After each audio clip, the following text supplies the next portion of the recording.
soleh. Bagaimana cara kita beramal soleh? Dengan cara belajar. Nggak ada cara lain. Nggak ada cara lain. Karena ilmu dan amal itu nggak bisa diperjualbelikan. Kalau lah ada toko ilmu gampang, aku nggak usah ngaji fikih lah, beli aja di toko ilmu. Ada nggak? Ada. Inilah salah satu bentuk kita.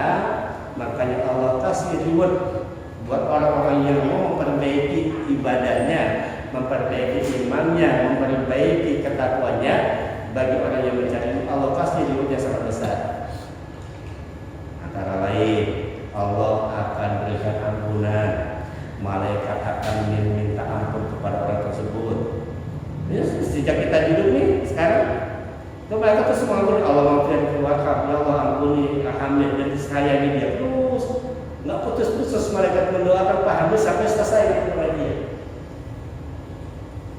Kemudian riwayat lain kata Rasulullah, man kharaja li talabi fa bisa billah hati janji orang yang belajar, orang yang ngaji itu di jalan Allah sampai dia kembali pulang. Selama di sini tiba-tiba keserap minum kopi, meninggal, syahid. Kalau minum kopi ini masuk. Insyaallah nggak keserap. Jadi banyak cara Allah kasih supaya kita bisa cari pahala. Jadi Pak, bagaimana sih salah satu trik cara supaya kita bisa memperbaiki diri? Kan ini yang susah kadang-kadang. Abang kalau lagi datang masa futur, apa futur? Ada rasa malas buat ibadah, ada nggak? Ada tuh. Ada kayaknya malas ibadah. Iya kan? Ada nggak? Sasa seperti itu.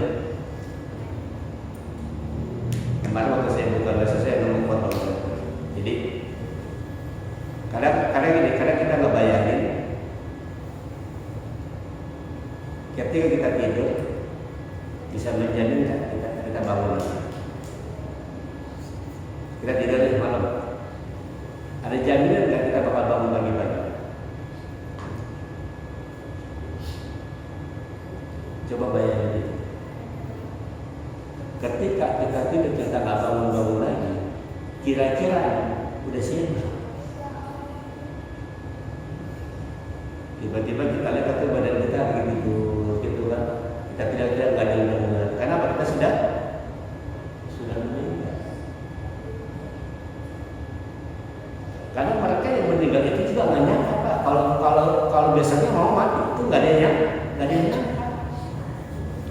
Tidak aja jalur yastasiru saat bola yastakbiru. Ada kalau kita nggak bisa dijaga.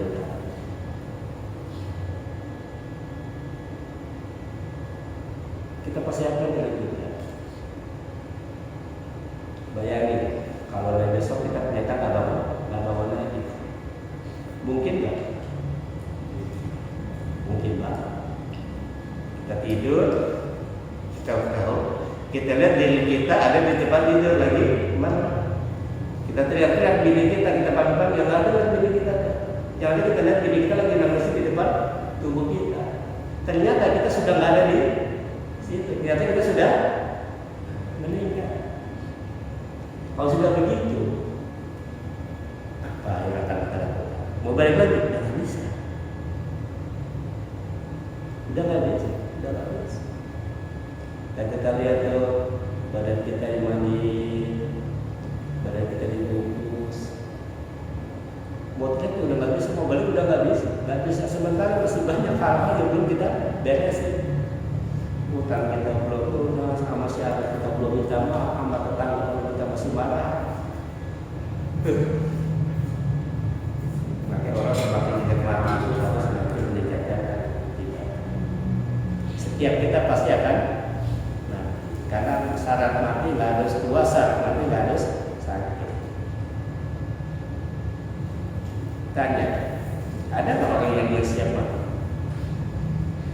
Berarti sekarang ya selalu ingat akan kematian. Bayangin ketika kita ada di dalam kubur tidak nggak bisa kemana-mana. Makanya nggak usah lah bikin macam-macam yang akhirnya nanti akan membahayakan diri kita. Perbanyak persiapkan amal kita. Umur udah 40 lebih mau ngapain lagi?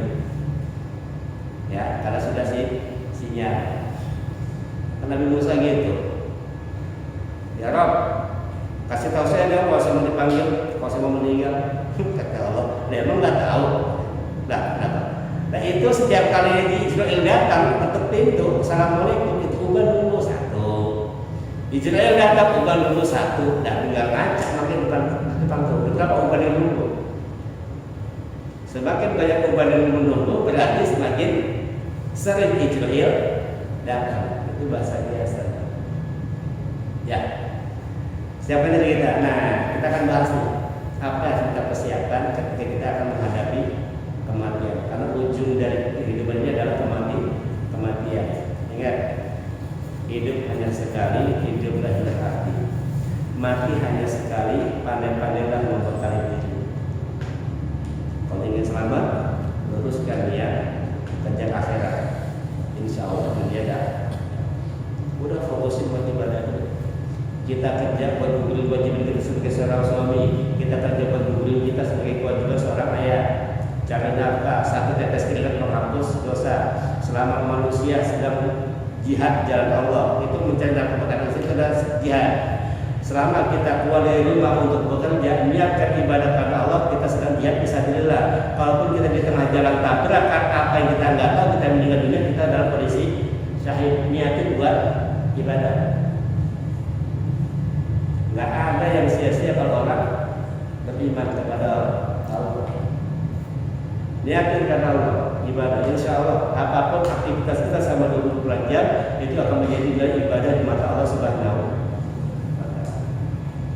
Baik, mari kita bahas tentang Al-Balad, tentang keistimewaan negeri Mekah. Ada beberapa hal yang perlu kita bisa ambil kesimpulan bahwa Allah Subhanahu wa Ta'ala ketika pertama kali menciptakan bumi ini, Allah sudah mengharamkan kota Mekah. Allah sudah mensucikan kota Mekah.